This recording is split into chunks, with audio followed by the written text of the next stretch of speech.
100% सत्य है।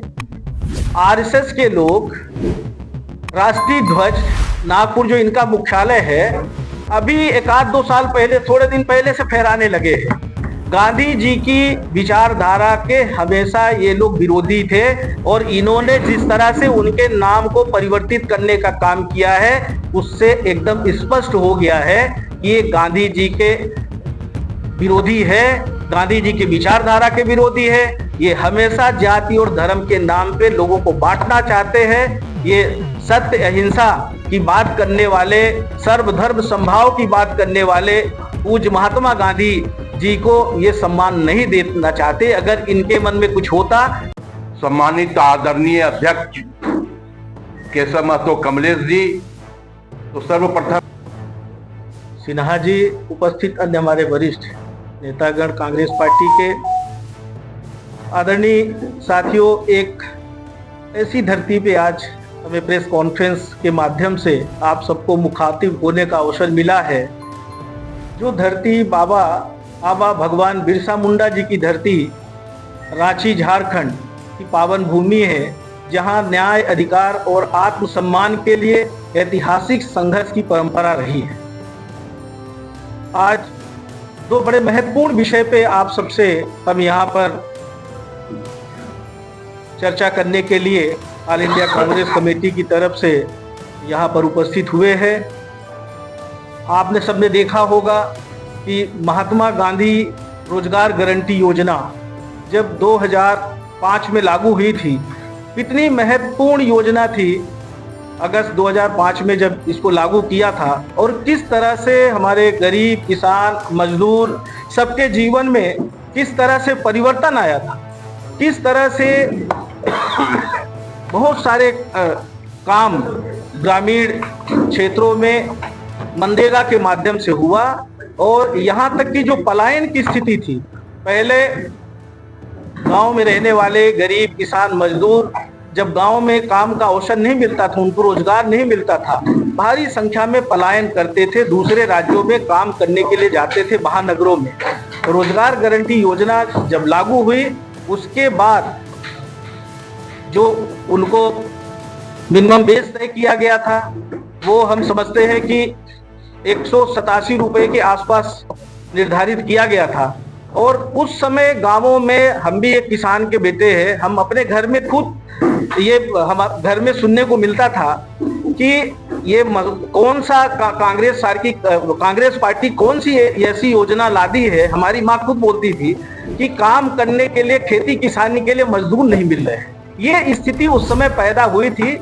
एक तरफ मजदूरों को मजदूरी भी बहुत अच्छा मिलना शुरू हुई थी और रोजगार के अवसर गांव के गांव में मिले थे और गांव के गांव का विकास भी हुआ था। और विकास कृषि मंत्री, जो केंद्रीय कृषि मंत्री है, जो मध्य प्रदेश में भी कई साल मुख्यमंत्री थे, और इसी योजना और इसी पैसे से हम समझते हैं कि कई साल उन्होंने राज किया, क्योंकि हमारी यूपीए की गवर्नमेंट ने कहीं भी किसी भी राज्य में मतभेद नहीं किया था।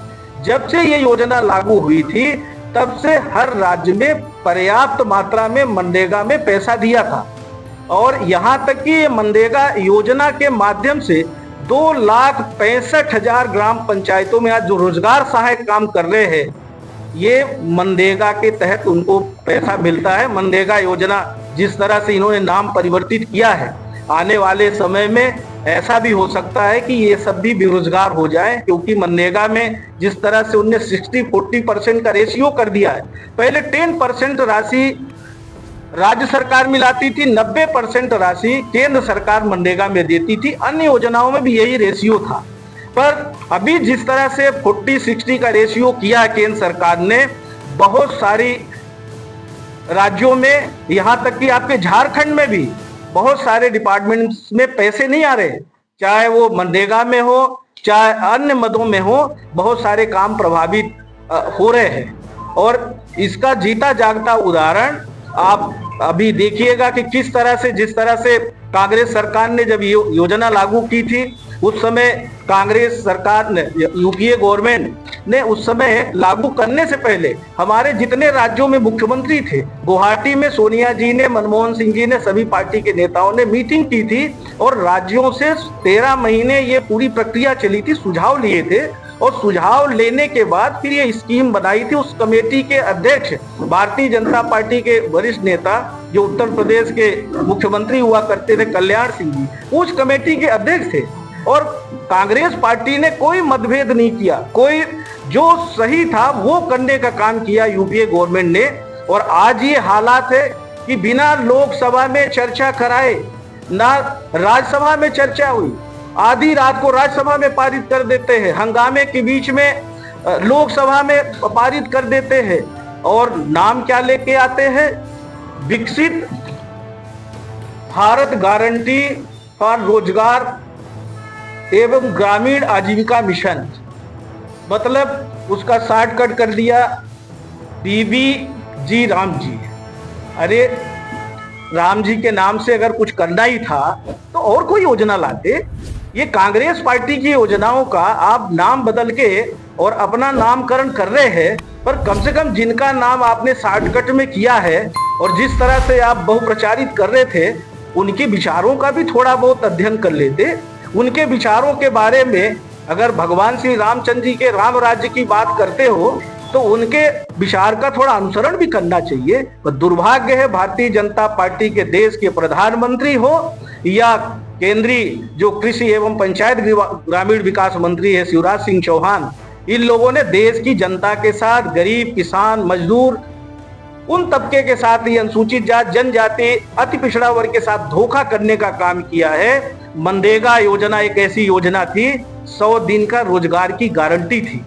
अगर कोई आवेदन कर देता था, कोई गरीब अगर आवेदन कर दिया 15 दिन में, अगर उसको रोजगार पंचायत नहीं देती थी तो बेरोजगारी भत्ता पाने का अधिकार था, ऐसा कानून था। पर भारतीय जनता पार्टी की सरकार की नीयत तो गरीब, किसान, मजदूर के प्रति क्या है आप सब देख रहे हैं। ये एक तरफ बात करते हैं विकसित भारत गारंटी रोजगार एवं ग्रामीण आजीविका मिशन की, आपने ही तो, मोदी जी ने ही तो बोला था 2 करोड़ प्रतिवर्ष बेरोजगारों को रोजगार देंगे। आप शिक्षित बेरोजगारों को तो रोजगार दे नहीं पाए। कोरोना में, जीएसटी में, नोटबंदी में पूरे देश को बर्बाद कर दिया, अर्थव्यवस्था चौपट कर दी। और अभी आप जो गरीबों के लिए जो स्कीम थी, मजदूरों के लिए जो स्कीम थी, आपकी नजर उस पर भी पड़ गई। आप चाहते क्या हो देश से? ये हम समझते हैं कि घोर निंदनीय है जिस तरह से इन्होंने बिना देश के अन्य प्रदेशों से बिना चर्चा कराए जबरदस्ती, जिस तरह से एक गारंटी थी रोजगार की, एक गारंटी था, ये बोलते हैं सिर्फ गड्ढे खोदने का इसमें प्रोविजन था, जबकि इसके तहत हम आपको अवेलेबल करा देंगे कितने सारे काम जो है। हम खुद भी पंचायत ग्रामीण विकास मंत्री थे मध्य प्रदेश में, कितने सारे काम इस योजना के माध्यम से हो रहे थे। ये लंबी सूची है जिसमें आपका नदियों के पुनर्जीवन का भी था, तालाबों के गहरीकरण का था, जल स्रोत संरक्षित सुदूर सड़क का था, आंगनवाड़ी केंद्र का था, प्रधानमंत्री आवास जो इंदिरा आवास योजना थी जिसका इन्होंने नाम बदल के प्रधानमंत्री आवास योजना किया। कच्चा मकान बनाने के लिए 75,000 रुपए कांग्रेस सरकार देती थी इंदिरा आवास योजना में, इन्होंने नाम बदला। पक्का मकान के लिए जितनी राशि दे रहे हैं इसमें से भी 35,000 रुपए मनरेगा से जाता है, मनरेगा से जाता है 35,000 रुपए। और आज इतने सारे काम जो है आपके, चाहे पंचायत भवन का निर्माण हो, आंगनवाड़ी भवन का हो, खाद्यान्न भंडारण निर्माण हो, किचन शेड निर्माण हो, कृषि उत्पादन भंडारण भवन निर्माण हो, संघ भवन निर्माण हो, मिट्टी का मेड़ बंधान निर्माण हो, कंकड़ का मेड़ बंधान हो, ऐसे पत्थर का मेड़ बंधान निर्माण, मिट्टी में कंटूर वन निर्माण समुदाय, ऐसे लंबी सूची है जिसके माध्यम से मनरेगा के माध्यम से काम होता था। पर भारतीय जनता पार्टी की सरकार 262 योजनाएं हैं जो, चाहे वो कृषि डिपार्टमेंट की हो, चाहे इरिगेशन का हो और चाहे आपका पीडब्ल्यूडी का हो, बहुत सारे डिपार्टमेंट्स में ये मनरेगा के माध्यम से भी काम होता था। यहाँ तक कि वृक्षारोपण का भी काम मनरेगा के माध्यम से होता था। तो भारतीय जनता पार्टी की सरकार है वो गरीब विरोधी है। आज पूरे प्रदेश में ही नहीं पूरे देश में जिस तरह की स्थिति पैदा की है, ये हम समझते हैं ये गरीब किसान मजदूर के साथ कुठाराघात है। केंद्र सरकार को पुनः इस पे विचार करना चाहिए। हमारी नेता आदरणीय श्रीमती सोनिया गांधी जी, आदरणीय खड़गे जी, आदरणीय राहुल गांधी जी, पूरा हमारा देश के जो वरिष्ठ नेता हैं, हमारे राज्यों के जो कार्यकर्ता नेता हैं, हम सारे लोग मिलकर इस योजना का जो भारतीय जनता पार्टी ने नाम बदलने का काम किया है, हम उसका पुरजोर विरोध करते हैं और ये लड़ाई हम लोग सड़क से सदन तक लड़ने का काम करेंगे, क्योंकि लगातार इनकी नीयत में खोट है। जिस तरह से भी आपने देखा होगा, सूचना के अधिकार को भी कमजोर कर दिया। आपका जो फूड गारंटी योजना थी, राष्ट्रीय खाद्य सुरक्षा अधिनियम, उसका नाम तो पहले ही इन्होंने बदल दिया, प्रधानमंत्री खाद्य सुरक्षा अधिनियम कर दिया। कांग्रेस पार्टी ने जितनी भी योजनाएं संचालित की थी कोरोना के समय, अगर राष्ट्रीय खाद्य सुरक्षा अधिनियम के तहत अगर गरीबों के अनाज का जो व्यवस्था थी और ये मनरेगा योजना अगर नहीं होती तो क्या होता कोरोना के समय, ये मुख्य प्रधानमंत्री ने देश के खुद स्वीकार किया है। तो जिस तरह का ये लोग काम कर रहे हैं,